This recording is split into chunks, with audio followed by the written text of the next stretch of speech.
Embrace the magical side of life, where anything is possible and the infinite is accessible to all. Let's have a conscious conversation about what's going on in the world, in your life, and your relationship from the expanded perspective of your soul.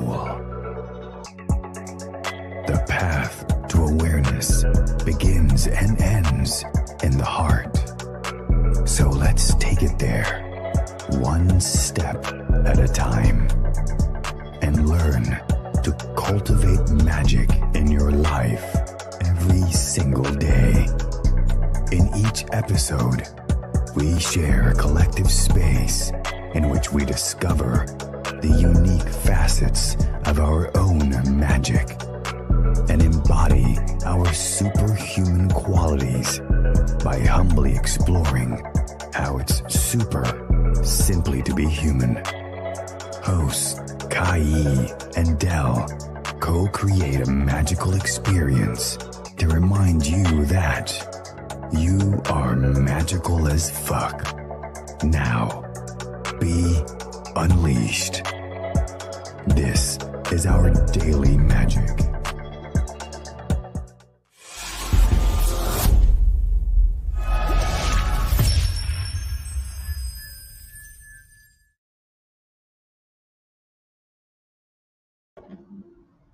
Hello. How are y'all? Was it? No, you got it in your face. I'm gonna sit back. And then it'll be just fine. Welcome to an episode of Our Daily Magic. This is a magical moment with Kai and Dell.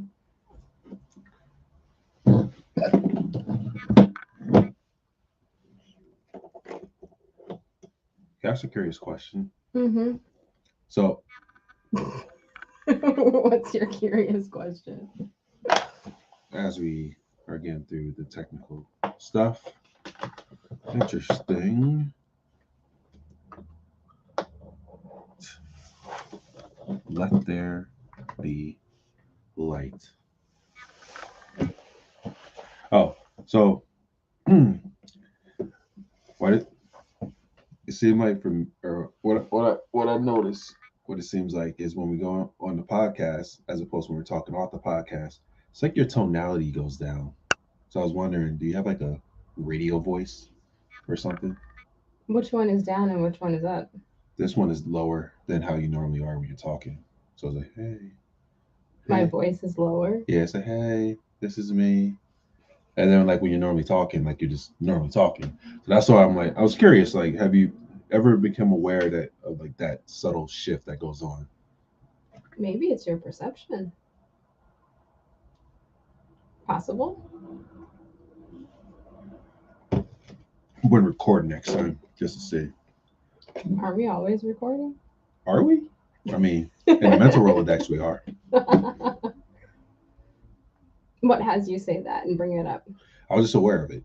So the thought came up. I was, oh, let me just ask a question about this. So I was just wondering, like, I wonder why the projection of her voice change from on a radio or from this, as opposed to like just how you're normally talking to me, things like that. So I got curious just to hear about it and see, or even if you notice that, like, oh, my voice has changed. It's like the when they say like the professional voice and the at-home voice, like customer service person, might be all ratchet, like, yeah, fuck this shit, and then like, hello, welcome to such and such. Oh yeah, like the office, they call it the office tonality, office voice and stuff, or maybe the person who really hates life, but then at work, like, yes, this is a chipper type of day. I am so excited. Does your voice change ever? Yeah. It used to change in work, or even in the sales aspect, my voice would change when I'm making a cold call for somebody, or I'm cold calling somebody. and I will feel some nervousness when I'm reaching out to them, and then the voice may sound a little nervousy, but then also my projection of what I'm saying was quick. It was like fast. I would talk faster, and my belief was like I gotta get everything out. I gotta make sure I get every word out, type of thing, and not pausing when I'm talking to allow people to like respond. And I did that as a way of, in my belief at that time was like if I get everything out now, there won't be room for them to say no or object and things like that. And also because they say in sales, it's like you got 30 or what it was like 5 to 10 seconds to grab someone's attention with whatever it is. So it would change like that. But then also depending on my mood or what's going on inside of me, my voice would change as well. So if I was feeling nervousness or anxious about something I'm about to say or do, my voice will get a little subtle and like a yeah, like that. The depth of my voice will get less, and then also my projection of voice will be, and the assurance in my projection of my voice will hold back as well. And then, but yeah, so like I'm talking out of that type of vibration with it. So it's actually good to talk about that because for me, I can take a look at that, and I take a look at that in conversations with people in tonality, because tonality can tell a lot from what you're projecting if you're like present to it. And when I'm having coaching conversation and when somebody's projecting in a way that I can sense that something's something's coming through in that moment, I'm not going to label it, oh, this means this or this, but I get curious about it. Like the same thing of this earlier conversation, what was it? Oh, her tonality is different than the way it was before. And I didn't want to assume anything, just wanted to hear.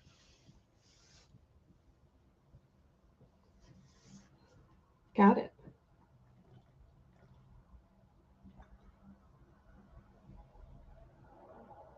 Anything else?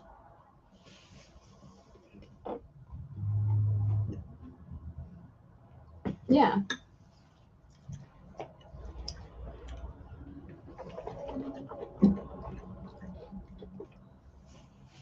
And what do you think about it? Think about what? Your observation. Just observation that I had an opportunity to just get curious about.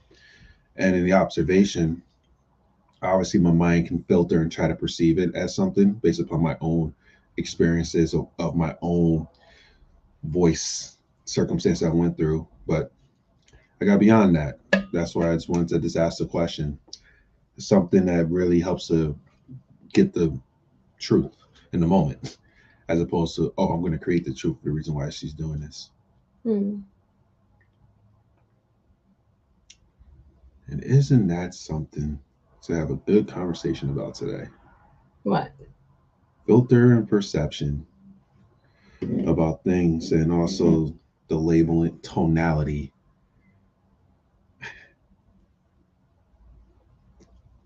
Say more.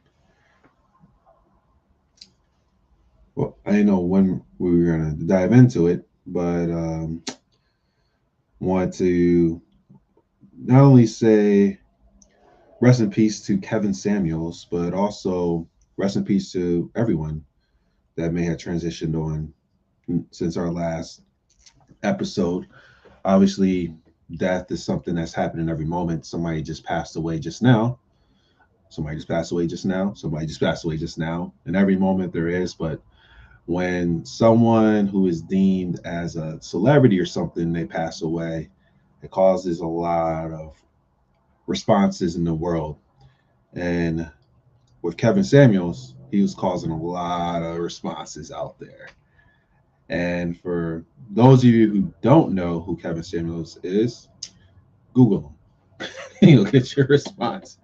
But to me, he was a man that played his part in a symphony called life. A man who did what he needed to do in his life journey.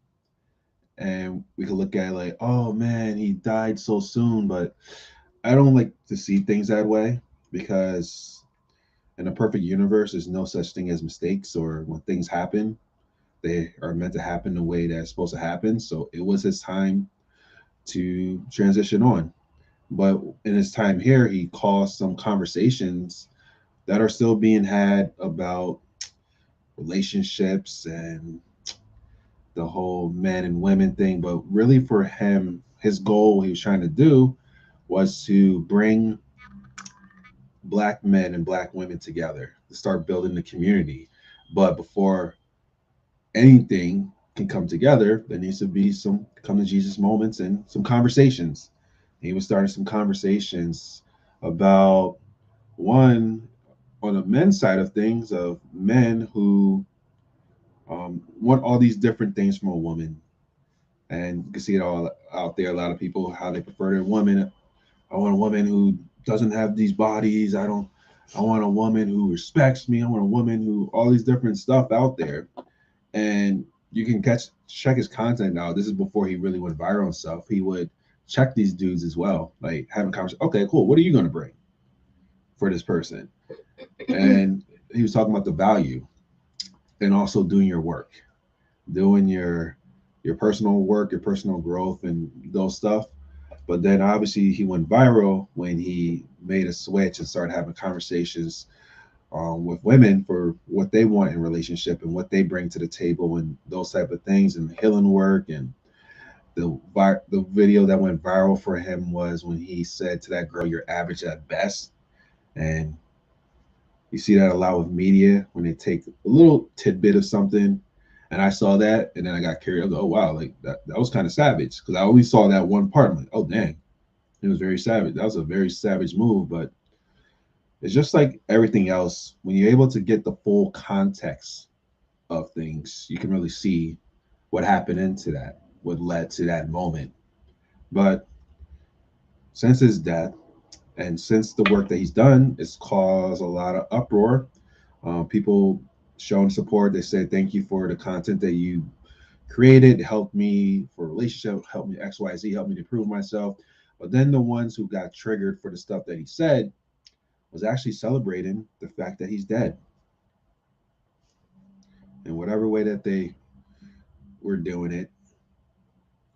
And very it's interesting because, like I said, I see it as the man who just played his part in this thing to raise a collective, different parts into it. I saw one person who said, "Oh, so I'm not supposed to do, or I guess project the stuff they projected due to his death."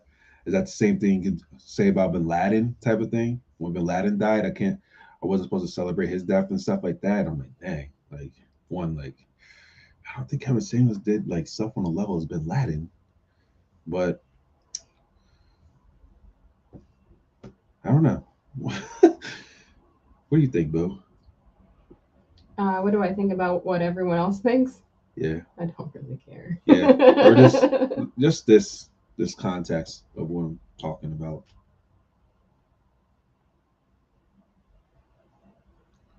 Right. Everyone's gonna have an opinion. Onions are like assholes, Everyone has one. and they all stink. Do they? I'm not willing to find out, so I'm gonna assume yes. No, every opinion stinks. It's called a joke. But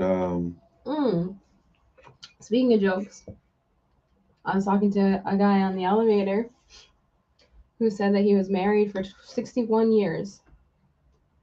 And he said that there's another couple who were married for just as long as he is. And he said, however, they divorced. And they divorced due to illness. That illness was that they both got sick of each other. Jokey joke. and that was the other thing as well. Perfect joke. And Can you also, move down? you have all this space. Yeah, but I can't move the camera.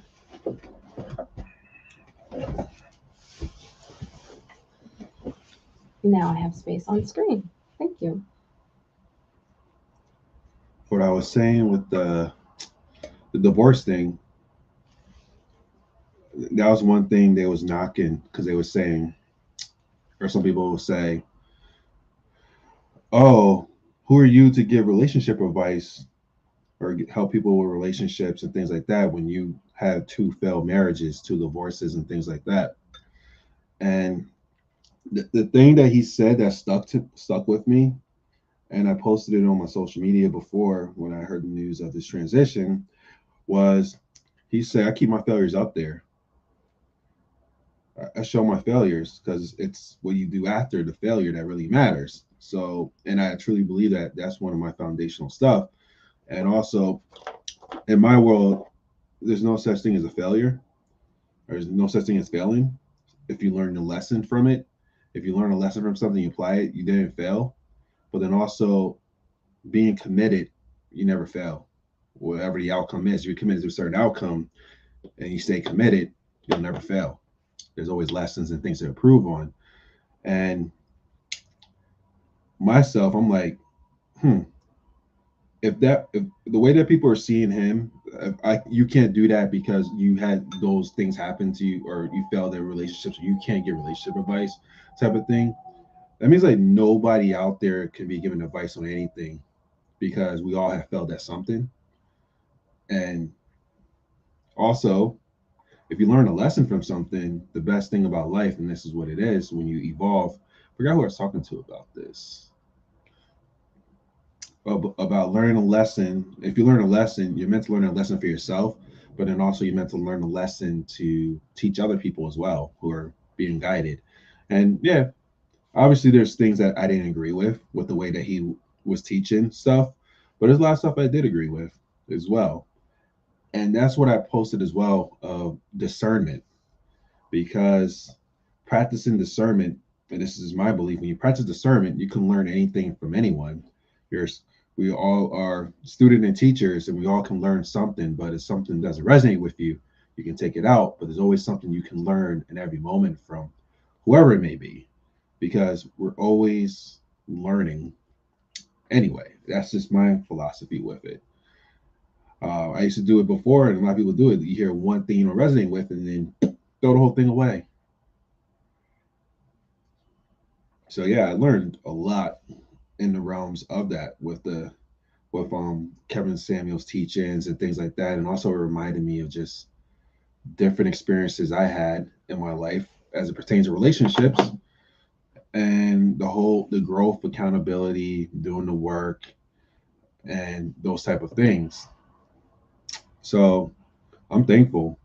I'm thankful to have come across this guy. He caused a ripple effect that is still causing some ripples, and obviously there's some things that I don't condone for myself personally. I don't condone, even though it's in a joking manner of shaming people based upon their weight size and things like that.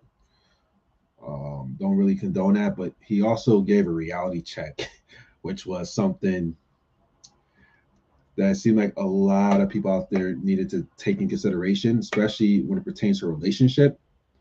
We can go into relationships thinking like, okay, yeah, I want this person, and this person needs to accept me for who I am fully, type of thing. And this person who you may want to get a relationship with, they have their own preferences as well, and we may, what's it called, override their preferences for our own preferences, type of thing. And a relationship, to make it work, and I know you can agree with this, it's allow co-creating our preferences together, type of thing, but also the fact of the acceptance of the person for who they are, and then vice versa, accepting the other person for who they are, but also having that space and container for the person to go through their own growth. So you got all of that from Kevin Samuels? I got it all from the awareness, from my awareness, seeing the stuff that I took with it. I took the information from him, but then also for me, when I take information, I contemplate it in my own inner world and I allow it to grow and permeate. So, from my perception of this having a conversation, or hearing his conversations and stuff like that. That's what I was taking from it. But then also it was that other part of me, and you can see a lot of stuff, and you can call it, that's what they call it, like a cult following type of thing. When somebody is speaking some truth, people are going to take it to the level their truth is, and then they're gonna use it in a way to potentially shame others. And some of Kevin Samuels followers, they are doing that type of thing, shaming the others, calling people names, and vice versa, and all these other things like that. But I looked at it and I found the truth that resonated with me, and I took those little portions out of it and allow it to nurture and permeate. This is like what I do with every experience, or what I'm doing now with every experience. Before, no. But for me, also, I seen him as he was the voice for men, and said some things that a lot of men were afraid of actually saying. And I hear it all the time too, especially like in some of the men's group I'm part of, when they are afraid of having those conversations with your partner about taking accountability for stuff because of the fact of how they're going to respond to it. But then vice versa as well, obviously. But as a as a man, and my own experience as a man, and I know it resonates with a lot of other men with their experience as well, we've been conditioned to, one, not really talk about emotions, two, never really hold our partners potentially accountable for the harm that may happen, the verbal abuse or maybe physical abuse or whatever it may be. And also having these type of conversations that was happening. But then also the illusion expectations. And that was another thing that I threw away, I didn't really resonate with the expectation of feeling like, oh, the man, and that was one of his philosophies. I don't agree with that. The woman in a relationship needs to support the man's dreams. She needs to be his support for that, and push him to create this dream that he has or whatever. And that's old methodology, which is old school mythology.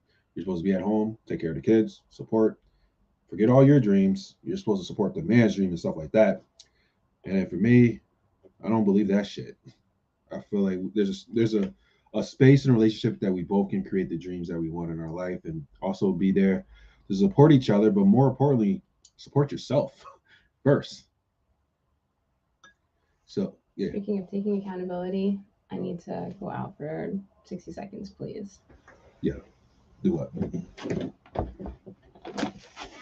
Thank you. Live on the show? Thank you. All right. So just me here. And like I was saying, with the accountability and things like that, and also for the man and a woman collectively having a relationship space for allowing both partners to grow, allowing both partners to do their work. But the one thing that mentioned was the inner work, doing the inner work. He was an advocate of therapy, and I definitely respect that, especially in the Black community, when a lot of times therapy maybe gets shunned upon, that it's not okay to get therapy. I had a conversation before with someone who was talking about getting some therapy, but then people will say, "Oh, you're crazy because you're going to see a psychiatrist," or things like that. And from my own personal experiences, getting therapy is going to be considered crazy for those who don't want to process their emotions, who don't want to do the inner work, do the healing work for the experiences before. Maybe they feel the need of, oh, people need to put up with my stuff, put up with how I am. This is how I am, and you need to put up with it. And for me, no. Nobody needs to put up with your stuff. if you put up yourself, but people have their own choice for what they need to put up with. So I'm very thankful that I came across Kevin Samuels and the teachings that he has taught and the ripple effect, like I was saying, that's causing it. And I see him once again when the special notes playing in his symphony, playing the growth. And hello, whoever the person is that's live. I was just having a conversation about a person who recently passed named Kevin Samuels and just talking about the impact that his teachings and words have done and the ripple effects that it's still causing, but also for myself, for reflective and taking a look at just ways that I was showing up before in relationships out of fear, type of thing.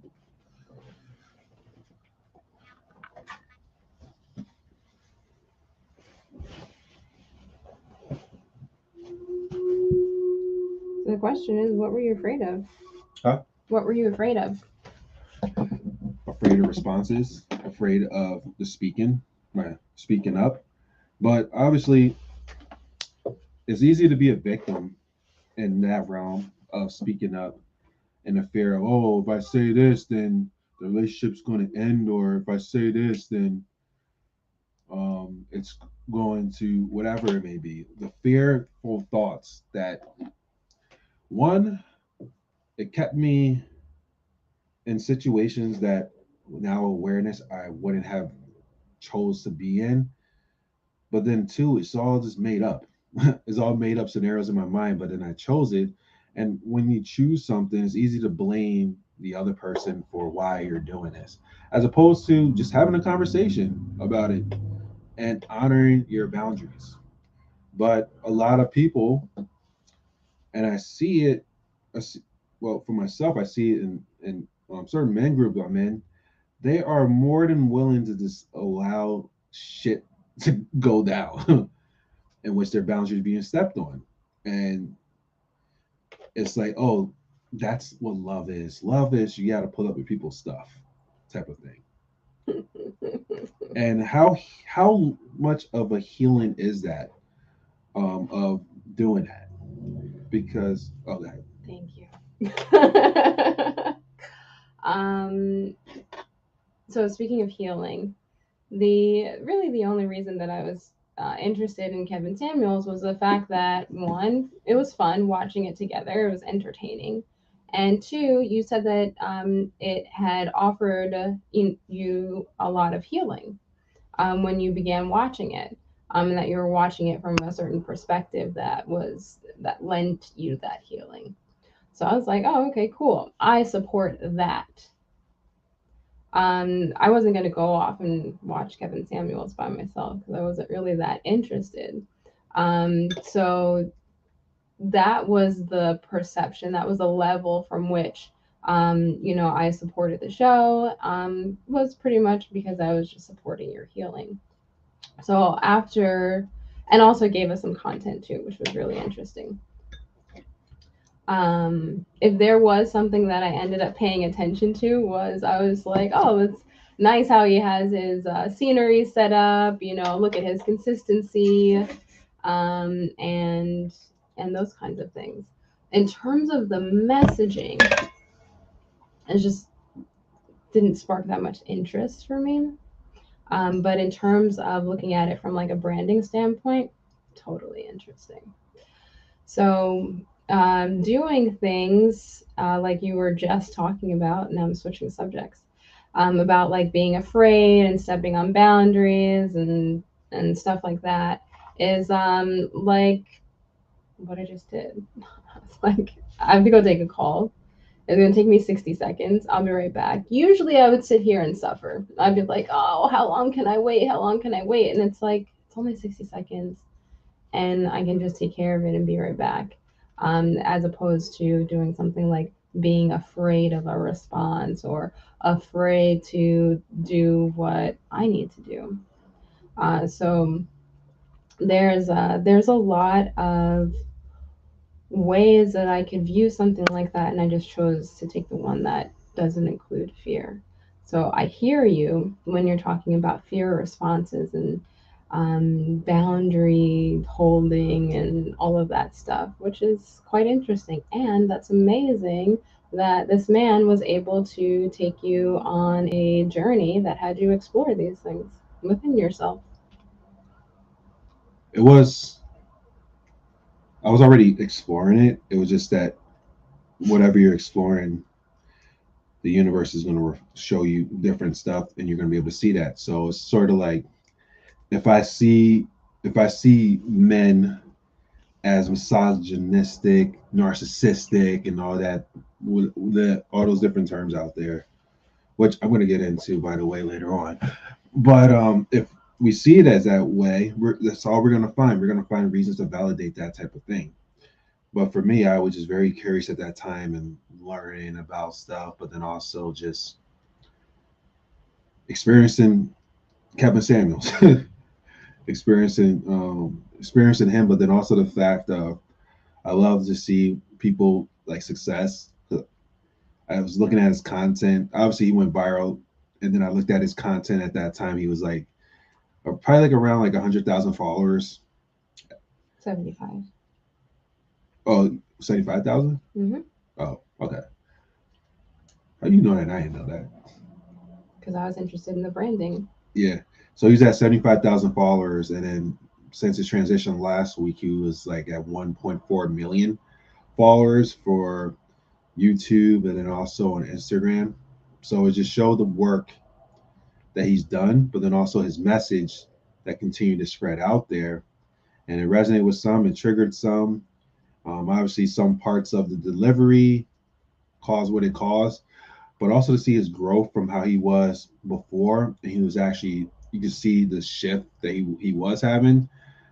Before, he was very savagery. And he actually started lighting up more, started having more compassion and things like that. Still had some work to do, but it's interesting because especially someone like that who has his following now and is doing he was doing work consistently. He was going live like almost every day during the week. So you see him learning on the fly and the growth that he's experiencing, but then obviously the more heightened you get, the more like magnifying glasses on your life. You hear it all the time with celebrities who just go through the stuff they go through, and like every little thing is like a paparazzi trying to get that moment, trying to get that photo of them. And you see the fact that a lot of them, or not a lot of them, all of them, we all are human. We all have our human nature to us and that type of thing. And I always wonder, like, can you imagine, like, you had a camera on you 24 hours a day, 7 days a week? Besides when you decide to go on social media or whatever and post whatever you post, wonder what stuff would show up for you if you had that much of a magnifying glass on you. And a lot of times, the people who are judging him and shaming him and things like that, and spewing the stuff that they're spewing, just a reflection. Wonder what spewing is going on behind closed doors yourself.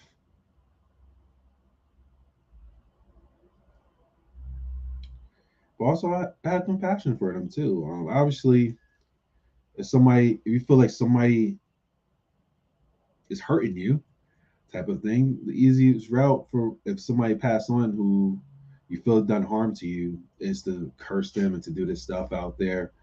And ask the question. I'm like, if I if I had an experience with someone, which I have experiences, in which there was some pain or some trauma that I received from that, if the person passed on, would I feel that same type of way that they passed on? Like, yes, they're dead. Finally, they got what they deserve, type of thing. I even saw. Here's a funny one. I'm not gonna say the person's name because I'm not gonna give the person that credibility on our show. But one person's really quoted the Bible verses about this, saying that God struck him down because he was doing harm. And I'm like, are you serious? But isn't that just more proof that, like, what you're talking about? having pain be there. Yeah. The pain is not theirs unless they're experiencing. The pain is from the person who is experiencing it. Uh-huh. So it's like, what kind of pain are they holding on to that has them say that? Yeah. And that's a question that a lot of people don't want to ask and explore. Instead of introspect, project. Well, it's one step closer too, because it could repress. So they're doing something. Yeah. But like I said earlier today, what's meant to happen was meant to happen. So obviously this happened to spark what is sparking right now. These type of conversations and things like that. And also just to see a person like who lived his life. He had his message. He delivered the message to the best of his abilities in moments. And he was evolving with the message. But he got enough of the message out there to cause the ripple effect that it's causing right now with it. And when something like this happens, it's not even just with the Kevin Samuels death. It's something that always happens with no matter what happens in the collective space of this world. People are going to respond to it how they are. So somebody is hateful towards themselves and things like that and judge themselves, they're going to judge this. All right, makes that any different? It's just another reflection that's going to show you who you are.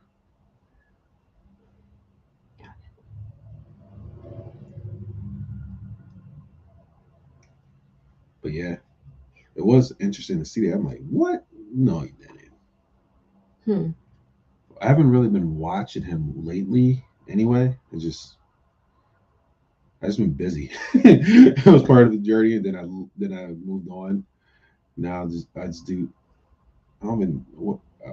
I am listening to and watching a lot of different spiritual stuff now, and things like that. But everything's spiritual, but just more esoteric and interesting stuff that I'm looking at.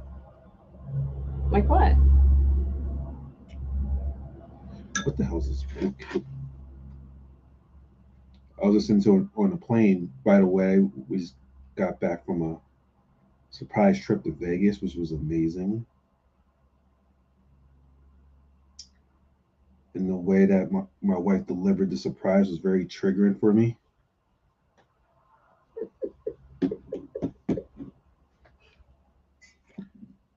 I went into my kid mode for a little bit. That's a good. Also a good topic of the uh, getting upset over things because you expect the person to respond to this thing like how you would respond to it. Like, oh, if I would have did this, then I would have did this and this and this and this type of thing. And then getting upset because the person didn't do it how you would do it. They did it the way they did it.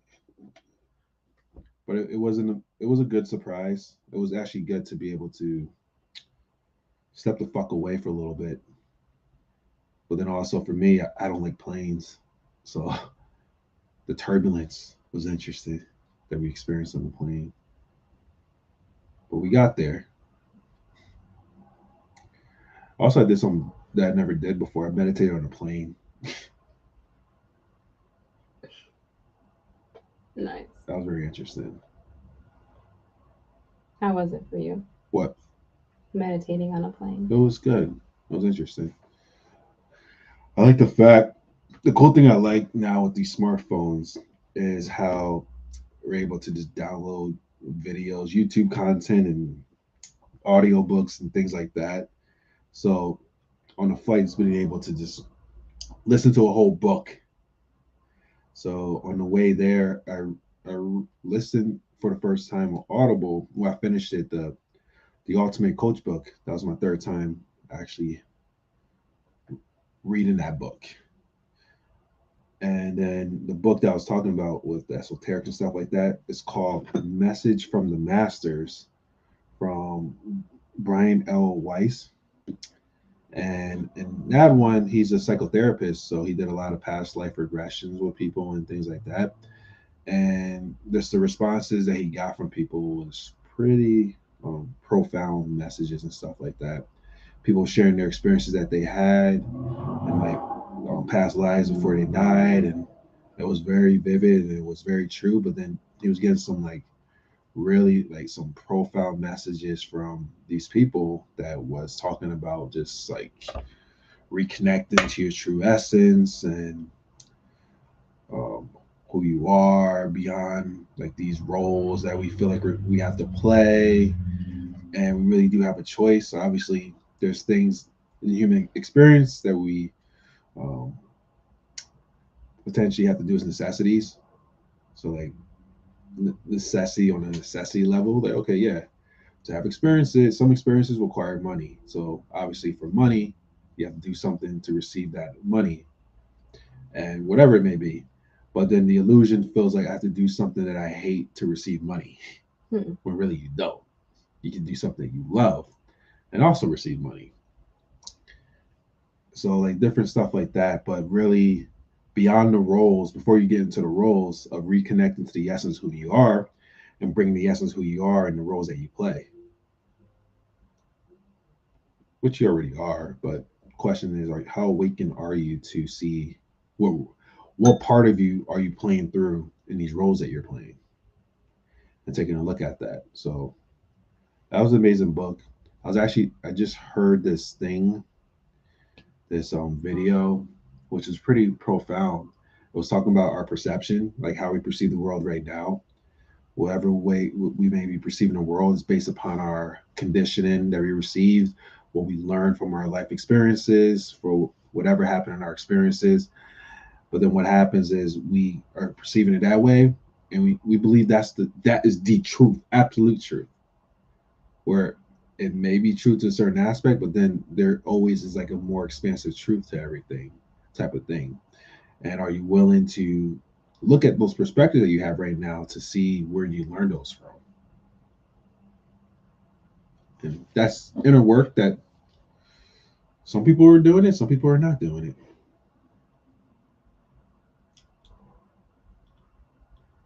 What makes it work? Wait a minute, What makes it work? what makes what work? You said inner work. Oh, What makes it work? what makes inner work work? Mm-hmm. It's already working.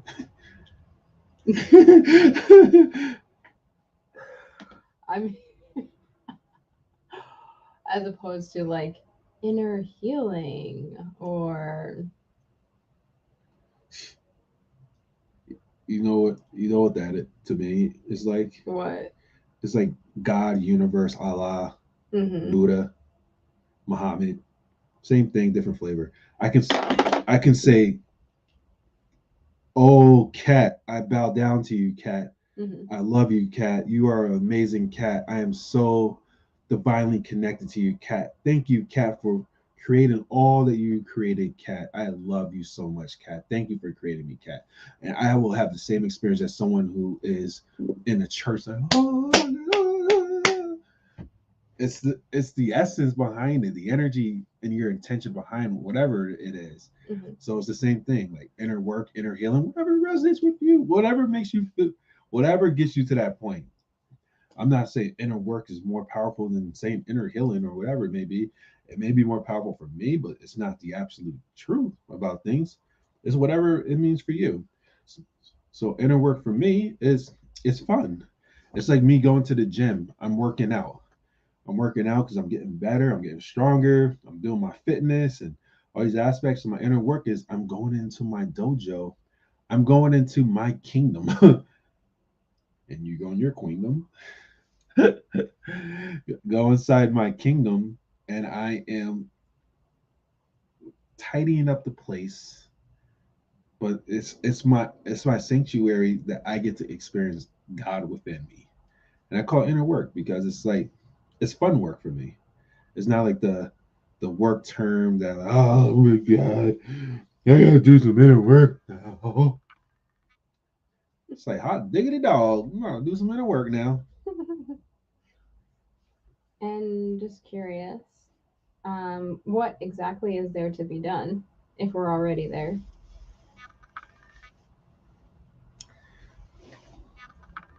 The doubter does nothing, leaves nothing undone. But also, for me, my soul's already there.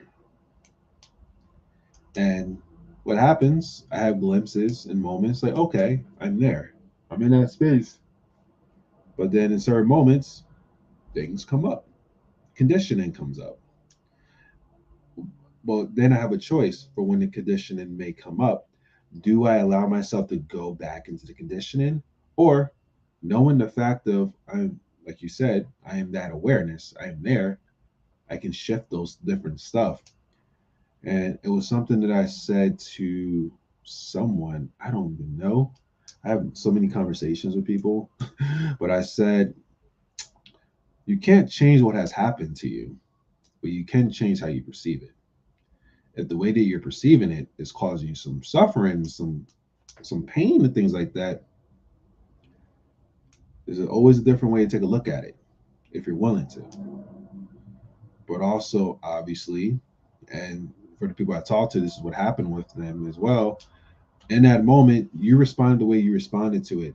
And you may have never had the opportunity to process fully whatever you felt in that moment, and it's still there. So why not allow yourself to fully feel whatever you're feeling right now? Let it out. And this gives you an opportunity to shift to a different perspective and seeing it from a different light. So, if you recognize it as conditioning, is it possible to go back? What do you mean? What do you mean? What did you get from what I said? Say it again. If if you recognize it as conditioning, is it possible to go back? Go back in what aspects? You mean like go back in time? Because you said earlier the work was about getting through the conditioning and not going back. So it's like, and this is from my perspective, those things, those thoughts that come up, maybe something may have sparked a trigger in it. Or maybe just a thought just comes up randomly about a certain situation that you may experience before. And what can happen is, like you said, like I was talking about the conditioning, is you go into that experience as that conditioned person again, or whoever you may experience in that moment of that less awareness that you may have in this moment now. What I was saying is when these things come up now, because I'm like working out, I'm stronger, I'm getting myself in the shape that I'm in right now, I'm building my spiritual muscle. I'm able to look at it from the place I'm in now and not fall into the trap of going back into that conditioned version of me as a and being stuck in that conditioned version, but really coming as that deeper awareness to like shed light on this thing. But then also a lot of times it's shedding that awareness, sharing the awareness that I'm at right now with things. It's like shedding the light on a certain part of me, but then in that part, and this is just my own experience, there was still some emotion that was still stuck there that I didn't fully process. And I gave myself the permission, okay, like here, there's something you need to feel, right? Feel it. Go ahead. I'm here for you. I'm here if you need anything. Well, go ahead, feel it. Let it all out. Mm-hmm. Do you think that it's only painful in retrospect, like looking back? What do you mean? Like if we, for instance, if we're always expanding, and thank you for your comment. Hey. If we're always expanding and we look back to a conditioned response and we try to fit back into that hole, we're too big. That's what she said. So it would make sense that, looking back in retrospect would cause pain and also heal it at the same time.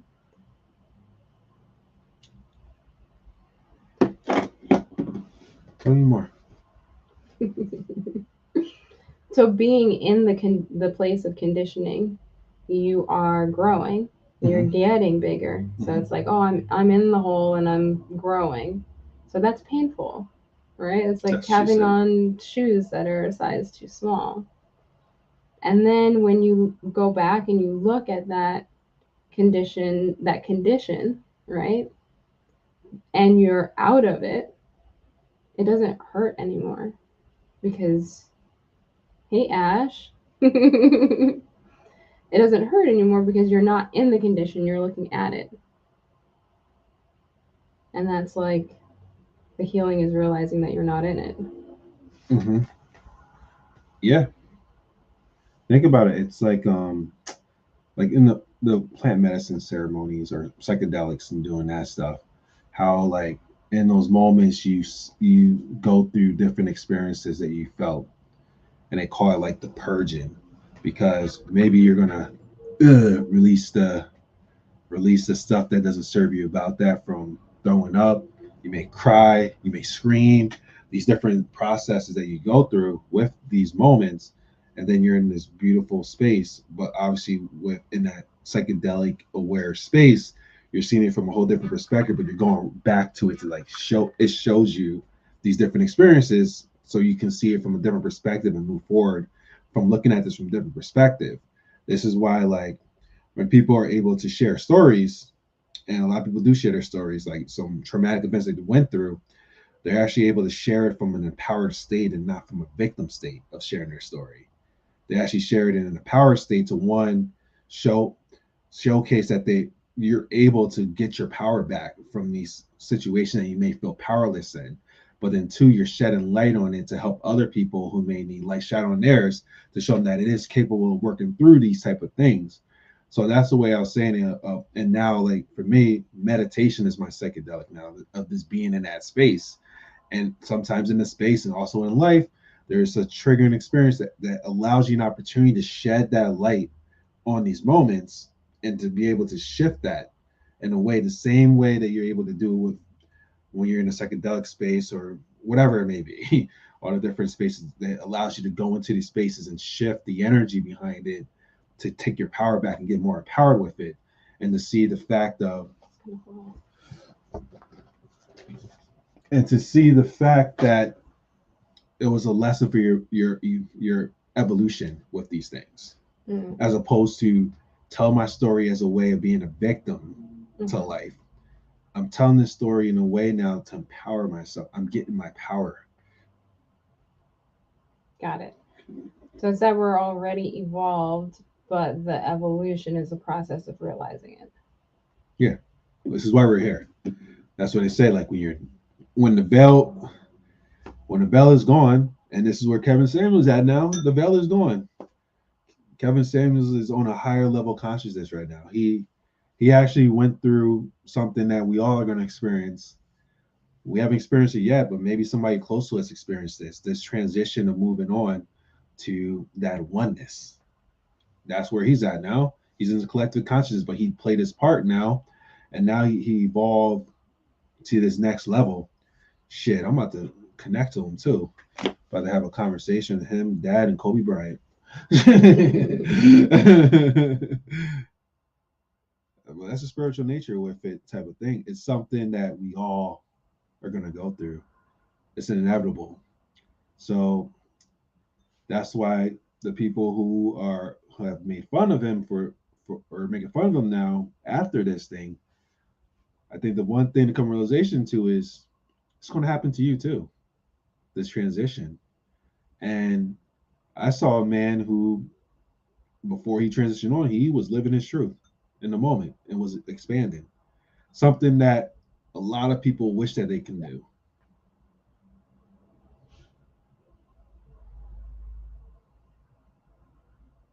Expand or truth? Both.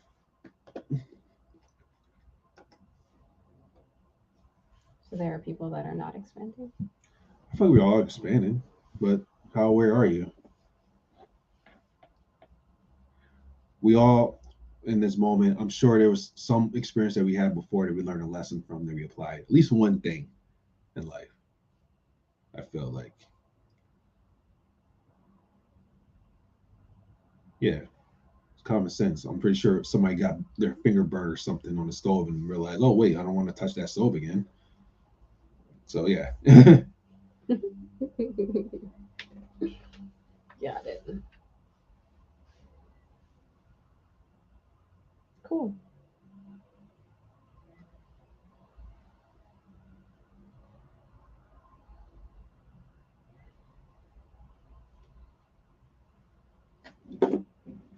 I'm good. It's 12:56. Awesome. So I'll talk about some things in the 4 minutes that we have left. Is that I've been doing some exploration with infinite possibilities.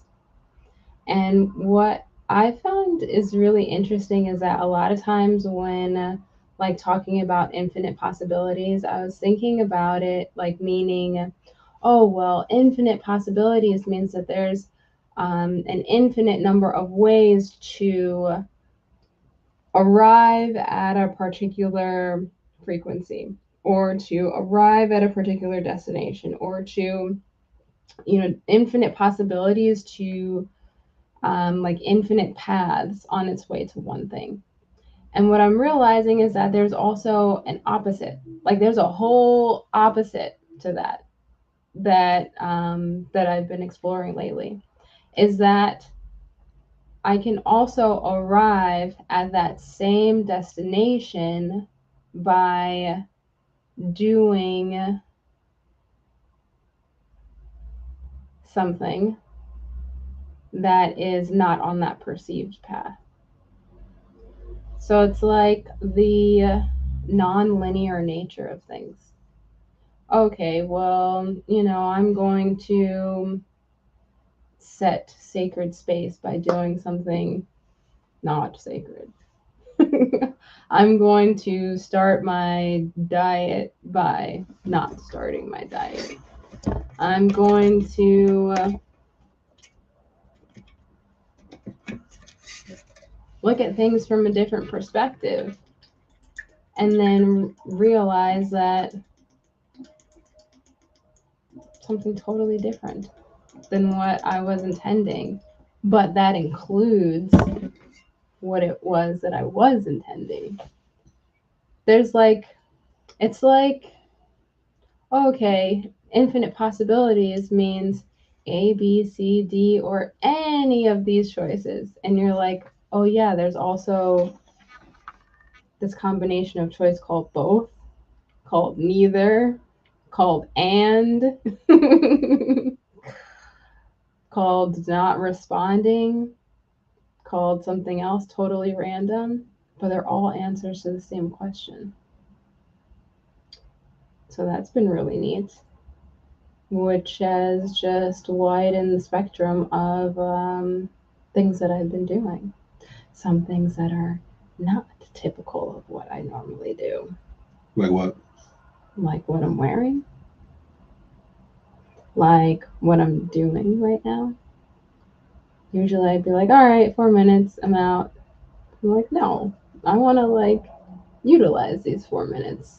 It's like that's something that I want to talk about. So I like it. I like having the opportunity to be spontaneous this weekend. What's funny? Spontaneous.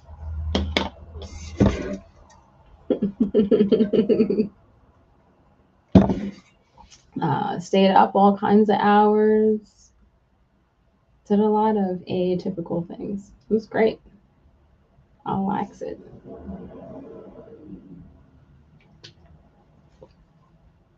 And at the same time, all of that is contributing to my intention of continuing to expand and evolve and bring my awareness to it. So it all works out. And with that, I am complete. Thank Thank you, everyone, for joining us. Thank you to you who are here and listening live. We appreciate you. I appreciate you. Let me speak for myself. And stay magical. Oops.